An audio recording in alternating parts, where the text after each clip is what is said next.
ОМОНовцы рассекают колонны людей, которые пробуют идти по проспекту.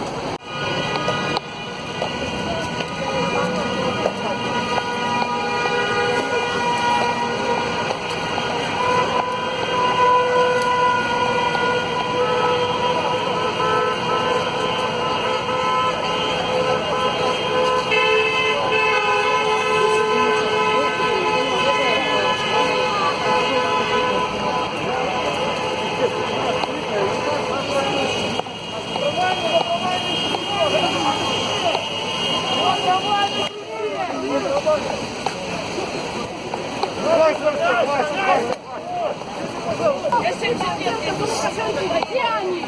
Я за него голосовала в 94-м. Поверила его брехне. 23 года вам брехня. Заборвал всю массовку. Заборвал. Что теперь осталось нашим детям и внукам? Вы думаете об этом?